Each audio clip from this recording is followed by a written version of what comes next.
Salut, bienvenue, on va se taper la revue de presse. Allez. Paf. Oh. Je crois que c'est une des rares fois où ça marche du premier coup, cette histoire. Incroyable. Du coup, j'avais dit à Sacha, on va commencer avec un petit truc. C'était où? Parce que Sacha a réagi en disant ouais, on va parler des saprophytes, est-ce que c'est des champignons zombies? Non. Mais par contre, si vous ne connaissez pas les champignons zombies, bah tiens, au hasard, j'ai pris une petite vidéo de brut. Let's go. Cette fourmi est possédée par un champignon. Eh ouais les gars, les cordyceps sont des champignons parasites. Ça ressemble à ça, qui s'attaquent aux insectes pour se développer. Alors franchement, on dirait une sculpture. Hein. J'ai l'impression que c'est pas un vrai truc, mais bon, ma foi, pourquoi pas. Ils s'attaquent aux insectes pour se développer. Parmi leurs victimes, les fourmis. Le principe. Si une spore se dépose sur une fourmi, elle va sécréter des enzymes, dissoudre et pénétrer son exosquelette. Ça s'appelle la chitine. Une fois à l'intérieur du corps, le champignon va se développer jusqu'à représenter la moitié du poids de la fourmi. Mais surtout, il va entamer un processus grâce auquel il va prendre possession de son corps. La science étudie encore ce phénomène, mais on suppose que le champignon rompt la connexion entre le cerveau et les muscles de la fourmi et crée son propre système nerveux. Quoi? En émettant des phéromones générant des impulsions nerveuses. Le champignon force alors la fourmi à quitter la colonie, à grimper à un arbre et à s'y laisser mourir. Non, c'est pas fini, Ganouche. Là, en plusieurs semaines, le champignon va éclore du corps de la fourmi. Oh, mais c'est énorme. Depuis l'arbre, il va relâcher des spores et contaminer d'autres fourmis. The Walking Fourmi, exactement, Monseigneur Rocha. Voilà, c'était bien. J'espère que vous avez apprécié parce que jamais je referai cette voix. Oh là là, moi je préfère le reggae. Hein. Ah, comment ça s'appelle? Le métal, c'est pas possible, c'est pas possible. Bon, t'es contente, Sacha? You, joyeux Halloween. Bah oui, oui. Ganouche, t'es pas rassuré? Non, mais c'est pour les fourmis. Alors, si ça vous a plu, ceci dit, ouais, il me semble que c'est un peu le scénario de... C'est quel film? Jeu vidéo? Cordyceps? Jeu vidéo? C'est lequel? Un jeu de zombies, là. The Last of Us, bah voilà, tout simplement. Oui, j'ai adoré. Tant mieux, Sacha. Merci, Ganouche. The Last of Us. Les origines du cordyceps. Ah bah voilà. Donc du coup, dans The Last of Us, les zombies, c'est des zombies qui sont maîtrisés par ce champignon qui existe vraiment, du coup. C'est incroyable. Ils ont mis comme vidéo. Un truc bien crado, non? Peggy 18. Peggy 18, déjà ça commence bien. By the 60%, it jumped from being in a chip the body of the ant, and this causes the individual to leave the nest. The ants ascend small saplings in the understory. Oui, d'accord, ok, merci bien. Les concepteurs de jeux vidéo qui m'expliquent la nature. Non, bientôt une série télé qui sort. Sur quoi? The Last of Us? C'est vrai? Une série une série naturaliste sur le champignon, j'espère. Bah, de toute façon, tout... Ah oui. Mais... Ah bon? Avec Neil Druckmann, bah évidemment. Il est partout. Qu'est-ce qu'il a fait déjà? The Last of Us et Uncharted, c'est tout? Ah, ça doit pas être le même Neil Druckmann. Bon bref, ça suffit. Du coup, actualité, bon bref, on est chez Tela Botanica bien sûr. On a fait un peu le tour en fait, Tela Botanica. Sauf, de vue sur la toile. On était où? Et une bubule qui passe pas. Ça risque d'être chouette. Ben, j'ai pas joué à The Last of Us, j'ai vu des tests. Bon, c'est une aventure à vivre. Et après, je suis pas super fan des zombies. Ça, c'est... Bof. Alors, qu'est-ce qu'on n'a pas fait comme article scientifique? On n'a pas fait tout ça. Bon, Ça, c'est juste pour jeter un œil. Forêt. Je vais pas y arriver. Salut Kiruax, bonjour Monsieur Nature. Eh ben bonjour Monsieur Kiruax, comment ça va bien? Merci de passer faire un tour dans le coin, dis donc. Je te jure que ça n'a rien à voir avec ton arrivée. J'ai les bubules qui remontent. Alors que j'ai pas bu de truc à bubules. Attendez. Les problèmes du direct.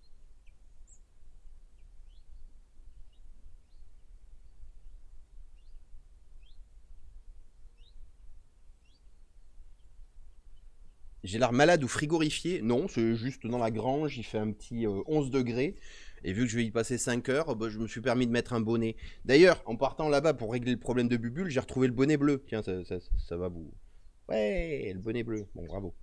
On va en faire un personnage secondaire du live. Du coup, dans le sommaire... Et Monseigneur Rocha qui est très content du bonnet bleu, tant mieux. Alors déjà, on va se mettre un petit peu de musique à l'arrière-plan. À l'arrière-plan, j'ai dit. Voilà. Un peu plus à l'arrière-plan? Non, là on est bien. Hein. Un peu moins? Ah là on est bien.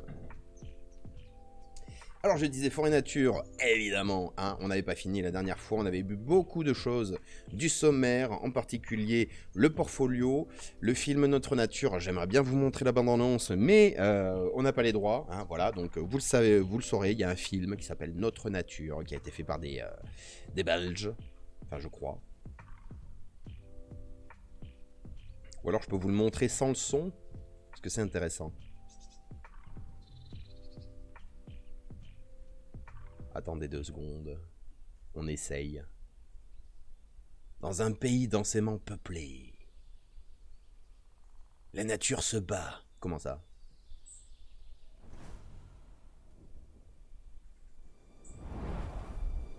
Il n'y a pas de musique. Très bien.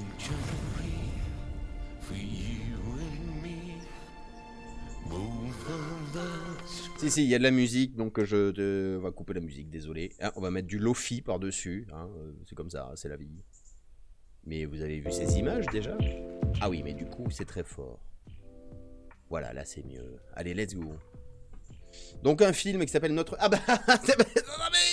attendez, vous avez vu ça? Ils l'ont retrouvé. Ils l'ont retrouvé. Comment il s'appelle? Scrat?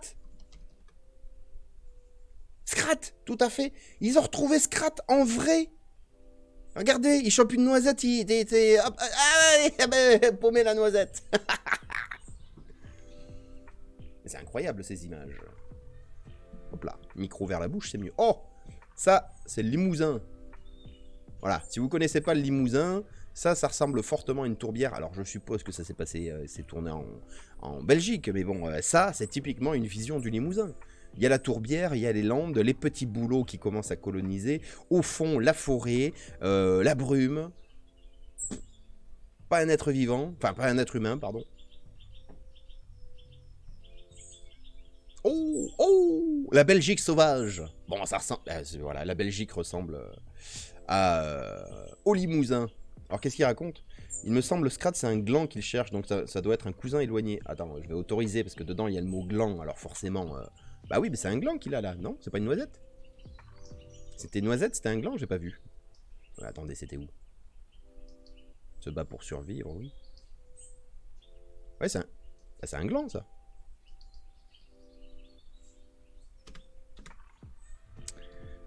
Ah, oui, non. Comment on fait image par image, déjà, sur machin, là?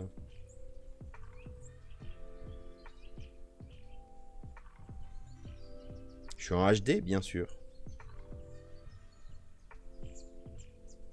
Oui, c'est un gland, ça.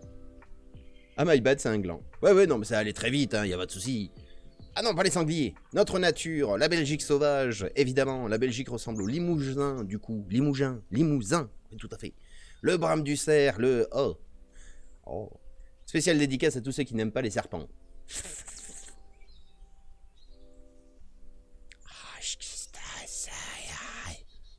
Tu es un serpent, Harry. Bon, bref. Les sangliers de la Bretagne, de la Belgique. Oh. Ah. Vegan friendly. Filmé comme jamais. Bah oui, Oh. C'est incroyable. Ah. Comment ça, ils ont des phoques en Belgique? Il y a des serpents en Belgique? Oui, les serpents, oui, oui, ça oui, mais les phoques. Ah! C'est donc comme ça que ça saute. Au plus près, au plus profond, au plus intense. Qu'est-ce qu'on regarde comme bande-annonce? Ah oui, non mais vegan friendly. Saison après saison. Oh là là là là. Oh oui, un champignon. Oh, des fleurs qui explosent. C'est millepertuis ça, non? Pas du tout. Quoique. Pas du tout. C'est un ophiglos, non? Ophiglossum.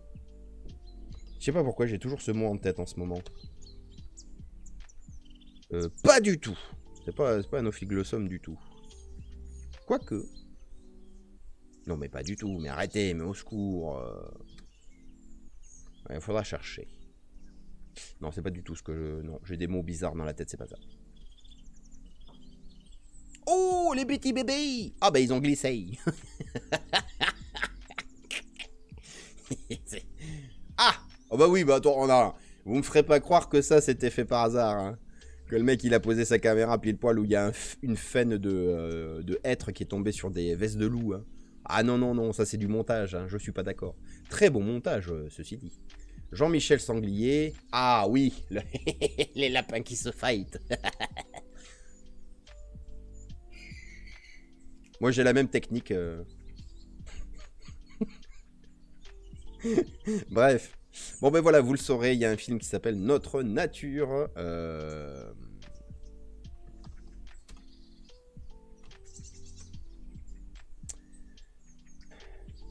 Fait par Maria-Lise Van Lent, évidemment. Cinenews.be, tout à fait. Oui, non, mais on va accepter. La mission de Notre Nature, rendre chaque Belge fier de ce qui se passe dans son propre pays. Si fier même que Notre Nature soit spontanément mieux protégée. Nous, les Belges, sommes modestes par nature. 1, 2, 3... Ouais, 3 fois nature en 3 phrases. Pourquoi pas? Je sais que pendant longtemps, je croyais que dans la classification des fleurs, il y avait une branche OSEF qui regroupait que les fleurs dont tout le monde se fout. Bah, oui, mais non. Enfin,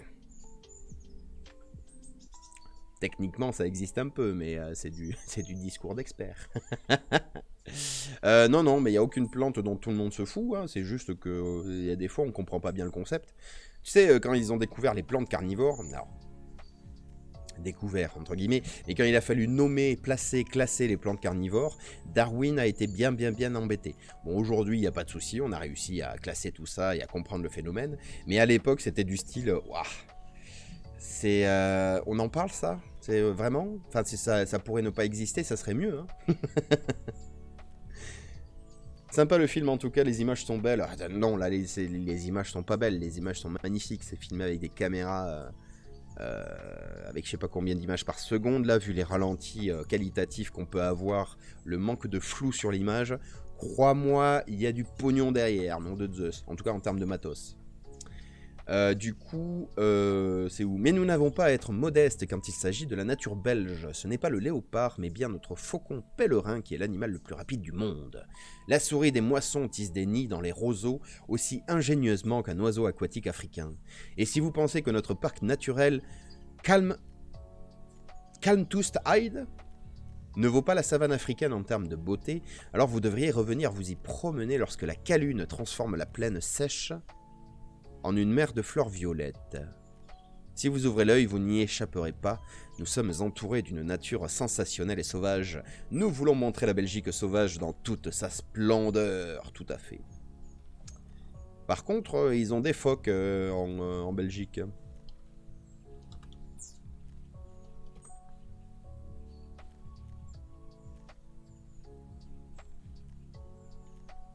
Les phoques sont de plus en plus nombreux à prendre leur quartier sur la côte belge.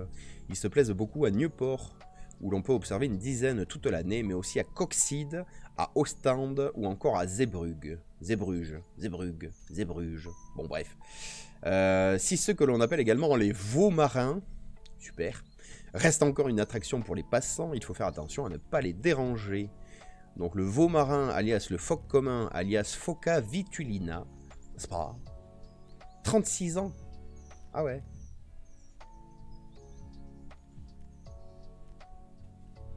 J'aime beaucoup les conseils, je l'ai lu par hasard. Reconnaître le phoque commun.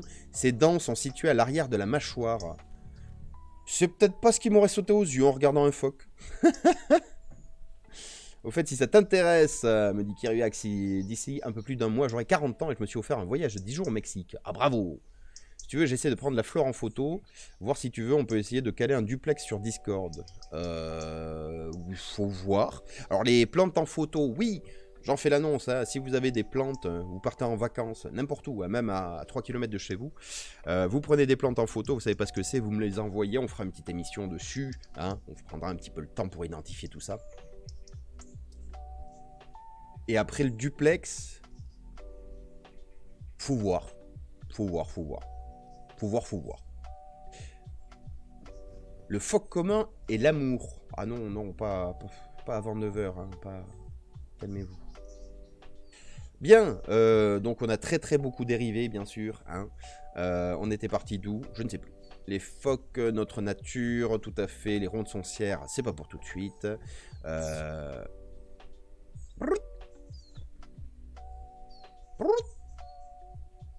Ah ben, elle revient pas. Alors, qu'est-ce qu'on se fait C'est incroyable. Mais j'ai perdu une page. Ah mais non, c'est bon, c'est celle-là. Vie. Je remontais du bas, excusez-moi, je suis perdu dans ma page. Le film Notre Nature, le 21 septembre au cinéma, donc il est sorti, il est peut-être encore à l'affiche, n'hésitez pas. Il ne va pas tarder, je suppose, à être en DVD ou alors à être en streaming. Et les insectes, on peut te les envoyer aussi? Oui, mais je suis beaucoup moins compétent. Voilà, je risque de galérer un petit peu avec les insectes. Pourquoi? Qu'est-ce que tu as trouvé dans ton appartement qui te pose question? Si ça a 8 pattes, c'est une araignée, écrase-la. Seulement les Pokémon. Mais non, mais pas du tout.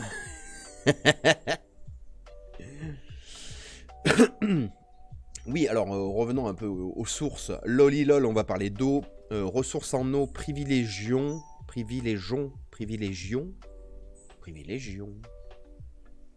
Oui, privilégions le mélange, ça on l'avait vu.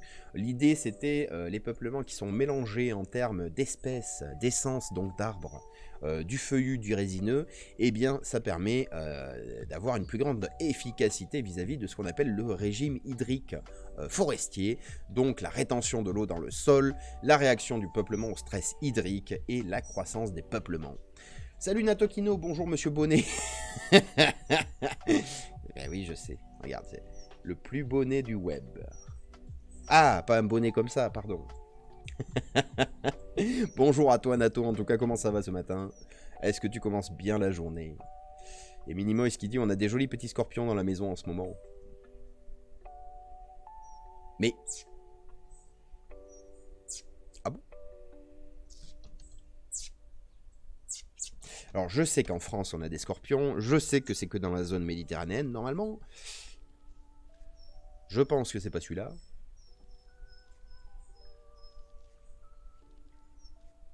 Oh blablabla, blablabla. Où vit le scorpion? Ouais, partout. Peut-on rencontrer en France 6 espèces de scorpions? Comment ça? Je commence par mon café et mon stream matinal préféré. Ah ça y est, Natokino il a un truc à demander. Il est passé, il a commencé à passer de... à étaler la crème. Oh mon streamer préféré. Allez vas-y balance, qu'est-ce que tu veux demander? Faudrait que tu nous fasses la tier liste des meilleures couleurs de bonnets en stream. Bah ça va être compliqué.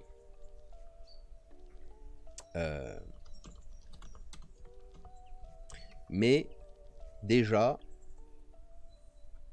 la tier liste de quoi? Des couleurs, hein, on est d'accord.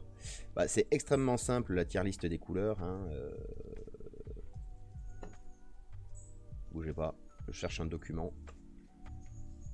Tac. Tac, comment je fais pour vous montrer ça? Je fais ça. Regardez, paf, voilà.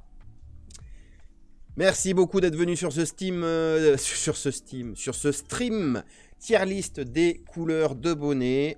Donc là, elles sont classées, n'est-ce pas? Petit chat? Que tu fais, loulou? Bah oui, mon chouchou. Comment ça la fraude? Pas du tout. Je suis un égalitariste. Il n'y a pas une couleur qui est meilleure que l'autre. Par contre, le tier list, le problème, c'est que, bah voilà, entre... attendez, vous n'allez pas voir. Entre le bonnet qui est ici, hein, donc bleu calcaire, allez hop. Le bonnet qui est ici, qui est là plutôt bleu turquoise, mais uniquement le matin entre 7h et 9h. Ça va être compliqué. Excusez-moi, je reviens, je vais faire rentrer le petit chat.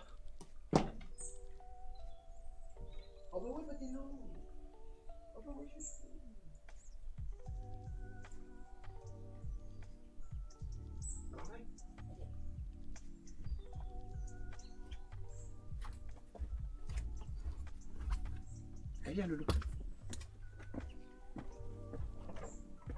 Viens, mon chou.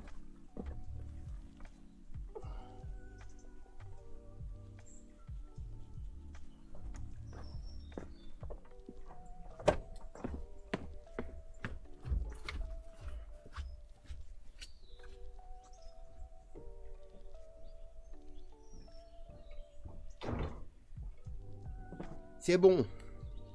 The Potisha is in the house. Donc ça va. J'ai changé le titre, moi? Oui. Tout va bien. Les scorpions sont noirs avec les pattes jaunes. Tout à fait. Noirs avec des pattes jaunes. On a vu ça ou pas? Bon, on va regarder ça. Que mange le scorpion? Je m'en fous. Alors, le scorpion noir à pattes jaunes. Je pense que c'est de celui-là que tu parles, non, Minimoise? Ah, certes. Pied jaune, forte pince. Corps brun foncé, tout à fait. Pattes jaunes. Vésicule à venin jaune. Oui, d'accord, ok. Bah du coup, qu'est-ce que ça veut dire que ce scorpion?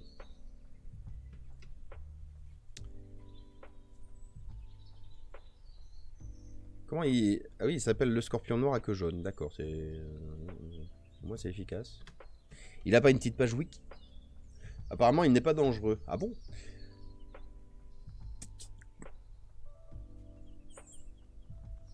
Tétratico brut.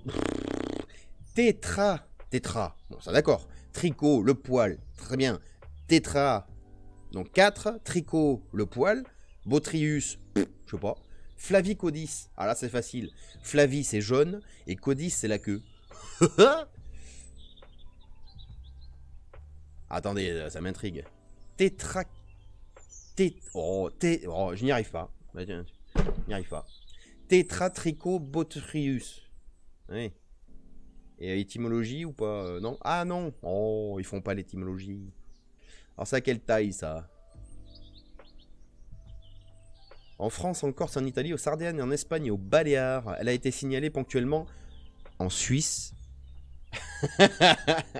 En Belgique. En Bretagne. Non, pas en Bretagne. En Angleterre. Ah, quoique. En Algérie, en Tunisie. Au Yémen, en Uruguay et au Brésil. Oh. D'accord. Tétratricobotrius. Flavicodis. Je m'en souviendrai jamais, mais pourquoi pas. Donc voilà, Minimoise, bah, merci de nous partager ta réalité de vivre avec des scorpions dans la maison. Qu'est-ce à dire que ceci? Oh, regardez, on peut zoomer à mort. On peut encore zoomer? On peut zoomer plus qu'à mort que à mort. Ouais, mais c'est trop. Oh, les petites papates. Regardez. C'est beau, hein? Apparemment, il n'est pas dangereux. Oui, non, mais... La petite papate quand même. Oh. Des petits poils, des petites papates, des petites chélicères. Vous voyez ça là, les espèces de petites pinces qu'il y a à l'avant, ça s'appelle des chélicères. C'est fait pour choper les... pour aider à rentrer dans la bouche. Et oui, on est vraiment pas loin des monstres de la science-fiction.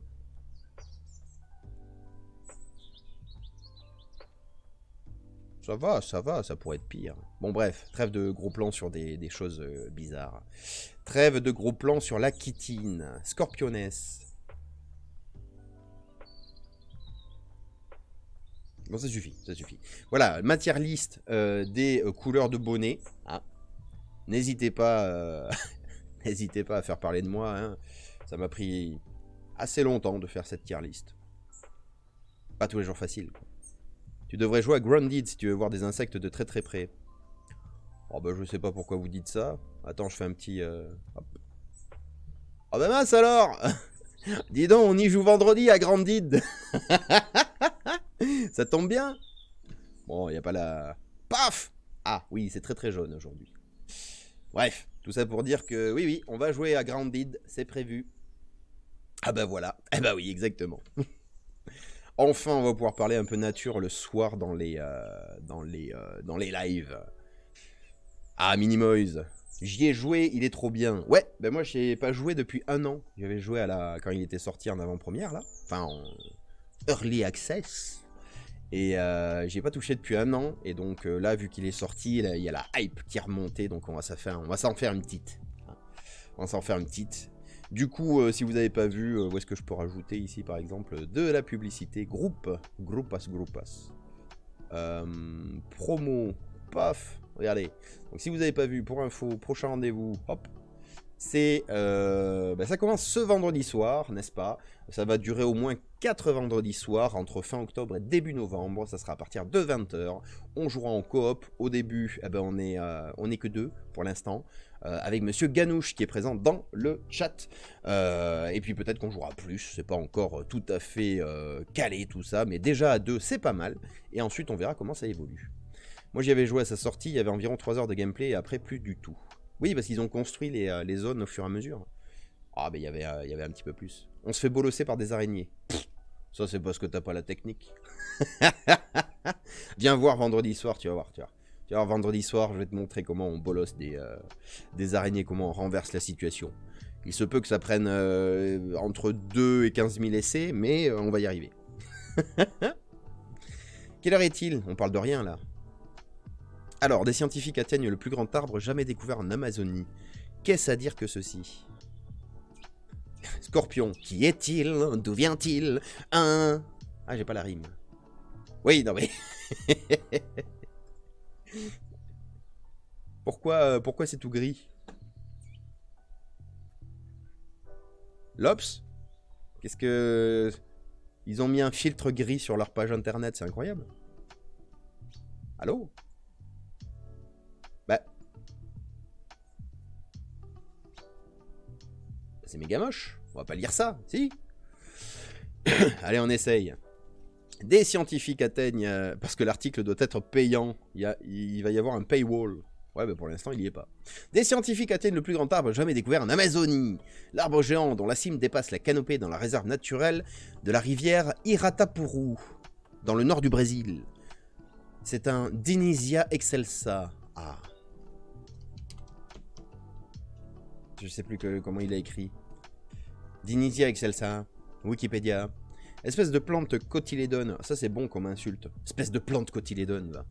De la famille des fabacées, en plus. Donc, c'est une fabacée. Oh, la plus belle des familles de plantes, dois-je vous le rappeler. Record de hauteur. Cette espèce dépasse rarement 60 mètres. Mais l'arbre réputé être le plus grand de l'Amazonie brésilienne appartient à cette espèce. Il mesure environ 88 mètres. Pour une circonférence de 5,5 mètres à la base. Parce qu'à la base... Donc, circonférence, hein, tout le tour du machin, histoire de savoir rapidement convertir. Circonférence, diamètre, le rapport entre les deux, c'est pi. Donc, on va arrondir à 3. Donc, un arbre qui fait 5,5 mètres de circonférence, ça fait dans les 1,5 mètres, on va dire, de diamètre.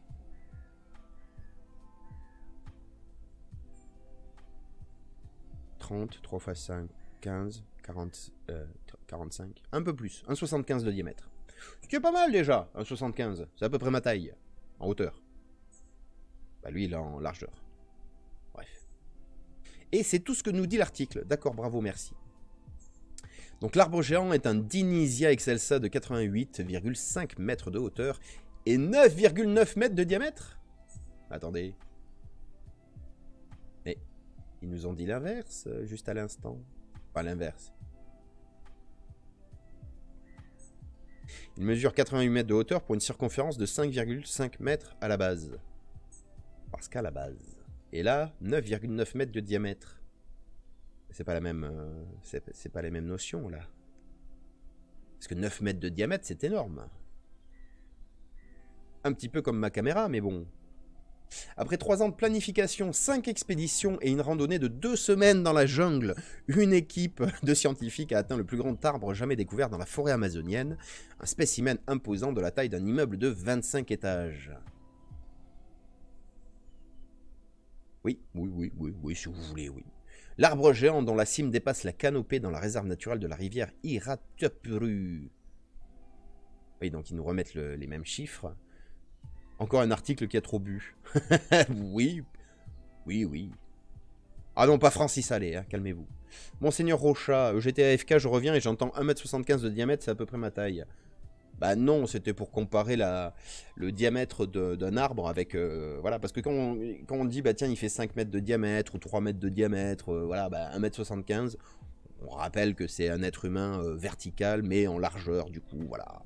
Et ça pourrait être pire, hein, t'aurais pu revenir sur le moment où j'ai dit... un petit peu comme mon cartable, bref. Les chercheurs l'ont repéré la première fois sur des images satellites en 2019, n'est-ce pas? Et ils ont tenté en vain de l'atteindre la même année, mais après un trek de 10 jours sur un terrain difficile, épuisé, avec peu de provisions et un membre de l'équipe tombé malade, ils ont dû reboucher le chemin. Ah bah oui, non mais faites un effort, je ne sais pas.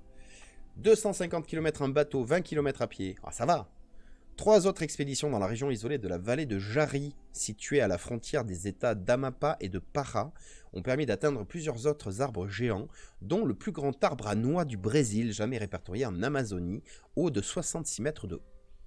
Bah oui, haut de 66 mètres, voilà. Parce que si vous dites haut de 66 mètres de hauteur, bon, ça fait doublon. Mais l'énorme Dinizia excelsa est resté inatteignable jusqu'à l'expédition du 12 au 25 septembre. Même c'était quand ça? Eh ben on ne sait pas. Fond noir, pas de date. Fond gris sur le fond noir. Ah, 10 octobre 2022. Bon, bref. Enfin, ça, c'est le dernier commentaire. Mort de rire, je suis pas convaincu, mais bon, ok pour le bénéfice du doute. Du coup, un des 19 membres de l'expédition a été mordu parce que le médecin de l'équipe pensait être une araignée venimeuse. Mais cela en valait la peine. Hein. C'était l'une des plus belles choses que j'ai jamais vues, tout simplement divin. Ouais, d'accord. Est-ce qu'il y avait des elfes au pied de l'arbre, dont un qui forgeait un anneau en mithril? Non, ça c'est... mais Kyriax, voyons, ça se passe au Brésil. Vous confondez le Brésil et la Scandinavie. Le groupe a prélevé des échantillons qui seront analysés pour connaître l'âge de l'arbre, entre 400 et 600 ans. Armando Silva. Attends, je le connais, lui, non? Oh. Ah non, mais attendez, mais c'est fantastique! Vous savez que nous sommes passionnés d'aptonymes, hein? Je vous le dis comme si c'était ancien, mais en fait c'est tout nouveau. Les aptonymes, qu'est-ce que c'est? C'est le nom des gens qui sont en rapport avec leur profession. Là, le mec s'appelle Silva et il travaille sur les arbres. J'avais pas fait le lien. C'est fantastique. Armando Silva. Ouais. Ah, apparemment c'est aussi une marque de chaussures.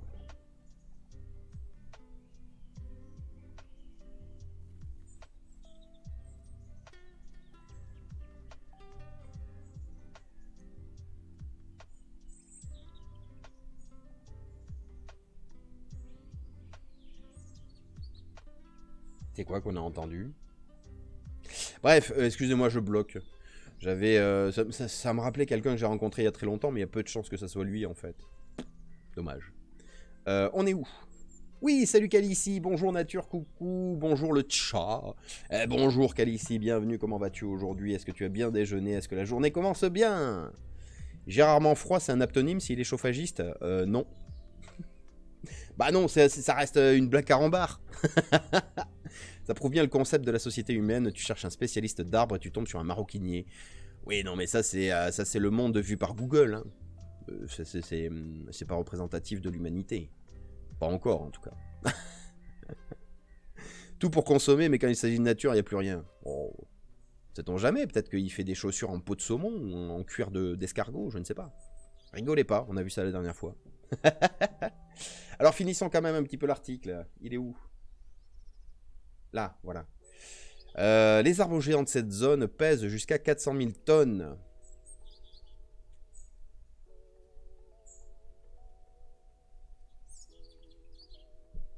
Un arbre ou tous les arbres? J'arrive pas à savoir. dont la moitié environ est constituée de carbone absorbé dans l'atmosphère. Oui, à peu près, tout à fait. Malgré leur éloignement, ces géants sont pourtant menacés. Le bois de Dinizia excelsa est prisé par les bûcherons, et la réserve est envahie par les orpailleurs illégaux, bien sûr. Au cours des 3 dernières années, blablabla, déforestation, blablabla, Amazonie, au secours, on va tous mourir, comme d'habitude, quoi. Ok. Donc, félicitations à ces scientifiques qui sont partis se promener, parce qu'en fait, c'est le cœur de l'article, c'est ça. Regardez, des scientifiques atteignent le plus grand arbre jamais découvert en Amazonie. En gros, c'est des mecs qui sont partis se promener. Bon, ils font ce qu'ils peuvent. Je me lève juste, le petit déjeuner ne va pas tarder. Ah, quel bon réveil. Oh, moi aussi, j'aurais voulu faire une petite grasse mat ce matin. Eh bien, joyeux petit-déj, joyeuse boisson chaude. Et merci de passer dans le coin. Quelle heure est-il? 9h14. Bon, on a beaucoup godillé ce matin, je trouve. Mais bon, c'est la vie. C'est la vie. Les forêts s'engraissent de CO2. Ah oui, j'avais commencé à râler là-dessus lundi. Les forêts s'engraissent. C'est une manière assez étrange de dire les choses. Je comprends ce qu'ils veulent dire. Alors ça aussi. Donc les forêts sont notre meilleur atout. Ça date de quand, ça? Actualité, il y a 4 minutes. Ça m'étonnerait, je l'ai vu avant-hier. Les forêts sont notre meilleur atout pour atténuer le réchauffement climatique. Ça, c'est vrai. Elles sont décidément des alliés indéfectibles en séquestrant les émissions de CO2. Oui. Une nouvelle étude montre de quelle manière la fertilisation par le carbone dans les forêts tempérées des États-Unis offre une opportunité de réduire le coût lié à la lutte contre le réchauffement climatique. La fertilisation par le carbone permet de réduire le coût lié à la lutte contre le réchauffement. Oh là. Allez, on silence, mais je sens que ça va être chaud. Je sens que ça va être chaud.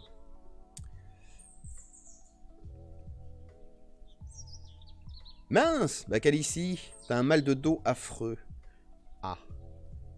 Je compatis fortement. C'est pour ça que je stream debout en général. Qu'est-ce que c'est? Pourquoi c'est apparu ça? D'où ça sort? Location. Qu'est-ce que... Pourquoi on regarde ça? Il n'y a pas de titre. Le truc commence. Nearly half of the world forest. Quoi? Have already been cleared. Oui, oui. En Bolivie. Mais vous êtes sûr que c'est le bon exemple, la Bolivie? Bon, bref.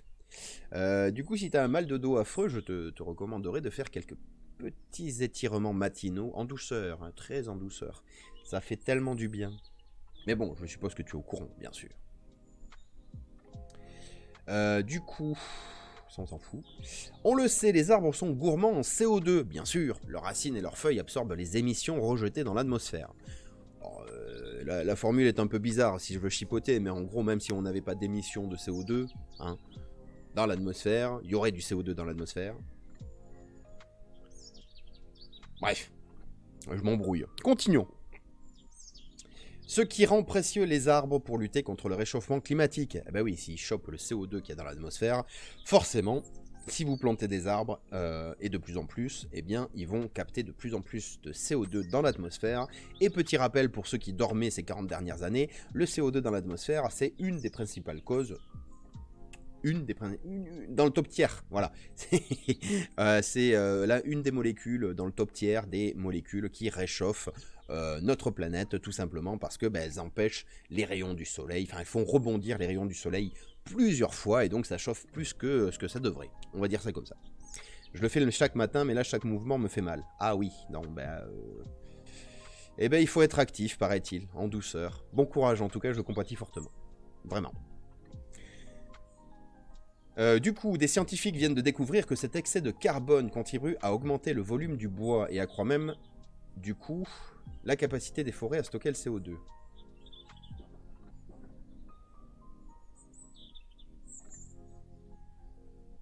D'accord.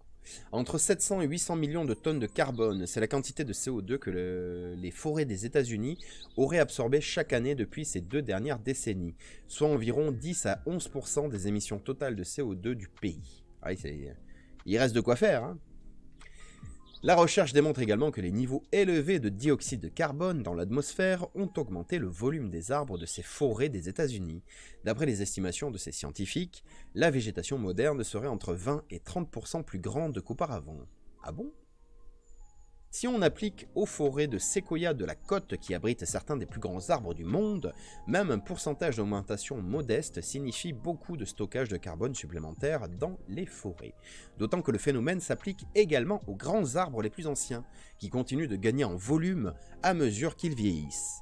Les niveaux élevés de dioxyde de carbone semblent en fait avoir contribué à augmenter la masse de la plupart des arbres, aussi bien ceux qui ont poussé naturellement que ceux qui ont été plantés par la main humaine. Alors, cette phrase n'a aucun sens ? Les arbres qui sont plantés de la main humaine poussent naturellement aussi. Voilà, c'est des arbres issus de graines, donc le phénomène est naturel.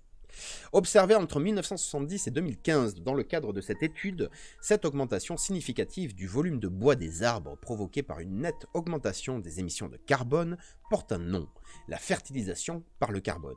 En clair, le dioxyde de carbone va accroître le taux de photosynthèse d'une plante et accélérer sa croissance en l'accumulant l'énergie solaire, l'eau et les nutriments contenus dans le sol.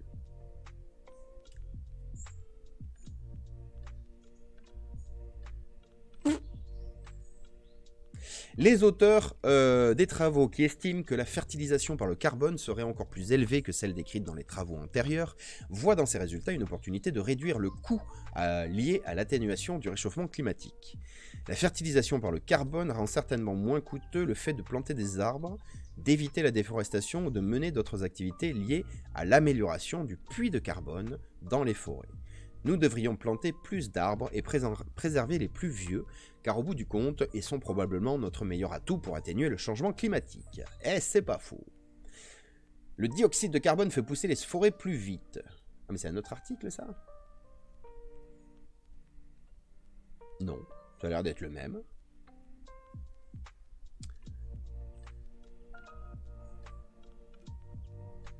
Les forêts de l'Est américain se portent bien, elles n'ont même jamais poussé aussi vite depuis 250 ans.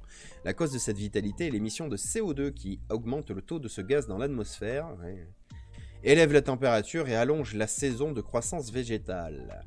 Cela pourrait avoir des conséquences écologiques, climatiques et économiques si cette observation était confirmée dans d'autres types de forêts. Depuis 20 ans, de curieuses bandes de métal décorées de rubans colorés ornent les arbres du Smithsonian Environmental Research Center, le centre de recherche environnementale du Smithsonian. C'est en 1987, que George Parker, écologiste forestier du CERC, donc le Smithsonian Environmental Research Center, donc c'est en 1987 que Geoffrey Parker a posé la première de ces bandes pour mesurer la croissance des troncs. Plus de 20 ans de données sur la croissance d'arbres parfois âgés de 250 ans ont permis à Geoffrey Parker et à Sean McMahon, spécialistes du traitement de données, de déterminer l'évolution des taux de croissance des feuillus. Il n'y a pas de E à feuillus, il n'y a pas de E. Donc le taux de croissance des feuillus de la côte est américaine. Ces taux n'ont jamais été aussi rapides en 250 ans et dans plus de... Bref, il y a un amalgame là. C'est pas parce qu'on a mesuré sur des arbres qui ont plus... C'est ça, hein, qui sont parfois âgés de 250 ans que ça veut dire que les résultats s'appliquent à toute la période antérieure. Mais bon, dans plus de 90% des cas, ce sont 4 fois supérieurs. Ah oui, ce sont des taux de croissance 4 fois supérieurs à ce que prédisaient les données recueillies jusqu'à présent. Actuellement, ces forêts fixent chaque année environ 5 tonnes de plus par hectare et par an. 5 tonnes de plus. De plus que quoi ? Bravo. Or, les forêts et leurs sols constituent le principal puits de carbone terrestre. Alors pour ceux qui ne maîtrisent pas bien le concept, un puits de carbone, comme l'image l'indique, un puits c'est un trou qu'on peut remplir. Et donc, il y a des écosystèmes qui sont des puits de carbone, c'est-à-dire qu'ils vont absorber du CO2, atmosphérique bien sûr. Et donc, ça permet comme ça, en fait, de fixer du carbone atmosphérique dans des êtres vivants. Et nous, ce qui nous intéresse principalement dans la lutte contre le réchauffement climatique, c'est d'éviter qu'il y ait du carbone dans l'atmosphère. Donc, pour ça, il y a 2 solutions. Soit on limite les émissions, ce qui n'a pas l'air super bien engagé. soit on met en place quelque chose qui permet de retirer le trop plus, on va dire, de CO2 dans l'atmosphère. Et il se trouve qu'à ce jour, la chose la plus efficace qu'on a trouvée pour faire ça, c'est un arbre. Voilà. Et donc, les écosystèmes forestiers, en général, représentent des puits de carbone, parce le carbone va tomber dedans. C'est ça l'image, mais ils vont fixer donc le CO2 atmosphérique dans leur consistance physique. Après, on a des... Ah mince, je l'utilise tellement peu ce mot que j'ai oublié. Il y a le puits de carbone, et il y a la source de carbone. Bref, il y a d'autres écosystèmes qui, eux, vont émettre du CO2. Par exemple, un des exemples qui a été le plus médiatisé, on va dire, c'est les tourbières gelées de Sibérie, par exemple, ou en tout cas des extrêmes hémisphère nord et hémisphère sud. Les tourbières gelées, en fait, contiennent énormément de gaz, en particulier du méthane, puisque la tourbière, c'est des végétaux en décomposition extrêmement lents. Même si c'est très lent, durant le processus, il va y avoir des gaz qui sont relâchés, et en particulier du méthane. Et tant que ces tourbières sont gelées, ça va. Le gaz, il est planqué, enfin, il est bloqué à l'intérieur de la tourbière gelée. Mais avec le réchauffement climatique, les tourbières ont tendance à être moins longtemps gelées, voire plus du tout. Et donc ce gaz carbonique, méthane et d'autres gaz d'ailleurs, vont s'échapper et rejoindre l'atmosphère. Et donc là, on a les deux concepts principaux autour du carbone, le puits de carbone, écosystème qui va pomper du CO2 de l'atmosphère, et il me semble que c'est les sources de carbone, mais je ne suis pas très sûr, écosystèmes qui vont émettre du CO2 dans l'atmosphère. Par élimination, attendez. Ah oui, or les forêts et les sols constituent le principal puits de carbone terrestre. Toute variation de leur croissance devrait avoir, selon les scientifiques, un impact significatif. Ah oui, c'est très important ça. Dans la science, il nous faut des résultats significatifs. Sinon, c'est pas significatif, quoi. Un impact significatif sur le fonctionnement météorologique, le climat, les cycles des nutriments et la biodiversité. Par élimination, les chercheurs ont déduit que c'était le changement climatique qui provoquait cet effet anabolisant. Les augmentations du taux de CO2 atmosphérique de 12%, je sais pas d'où ça sort, de température de 0,3 degrés et l'allongement de la saison de croissance végétale de presque 8 jours, qui découle du réchauffement climatique, dopent les capacités photosynthétiques des arbres. Bah oui, vous comprenez bien. Réchauffement climatique, plus de CO2 dans l'atmosphère, donc le CO2 pour la plante, bah c'est un peu comme nous, l'oxygène. Si on avait plus d'oxygène dans notre atmosphère, on serait tous des sportifs incroyaux. Bon bref, s'il y en avait trop, on serait tous par terre en train de vomir, mais ça c'est autre chose. Bah, pour les arbres c'est un peu pareil, plus de CO2 dans l'atmosphère et plus ils ont de quoi faire de la photosynthèse. En tout cas, la facilité d'aller chercher du CO2 est augmentée par rapport à une période où il y avait moins de CO2 dans l'atmosphère, donc il y a encore 250 ans. Ensuite, réchauffement climatique, il fait un petit peu plus chaud, donc généralement pour les plantes, c'est mieux. On avait vu, alors c'était il y a un petit moment, mais un petit peu plus chaud pour les plantes, ça leur permet de produire beaucoup plus, mais un petit peu trop chaud, elle s'arrête immédiatement. Donc l'équilibre est délicat, mais pour l'instant on est encore dans la phase où c'est encore un petit peu plus chaud et donc elles produisent plus. Et du coup, qui dit réchauffement climatique dit généralement précipitations irrégulières, donc souvent, comme on est en train de vivre là, une canicule d'automne. D'ailleurs, en parlant de canicule, quel degré il fait? Ah, 12, pas terrible. Donc généralement, plus de saisons de végétation, c'est-à-dire plus de journées où on va avoir les bons critères de température, d'ensoleillement pour la croissance végétale. Et donc tout ça cumulé, plus de nutriments, entre guillemets, donc plus de CO2 dans l'atmosphère, plus de chaleur, donc qui facilite le processus, plus de saisons, enfin plus d'ensoleillement, plus de saisons de croissance végétale, plus de durée d'ensoleillement. Je ne trouve pas le terme, mais vous comprenez l'idée. Et bien tout ça, ça permet en fait aux plantes de se doper et de produire beaucoup plus de bois ou de croissance, ou en tout cas de matière organique. C'est toujours la photosynthèse. Désolé, ça fait longtemps, ça a commencé à me gratter. Bah oui, c'est la photosynthèse. Ah bah non, mon casque.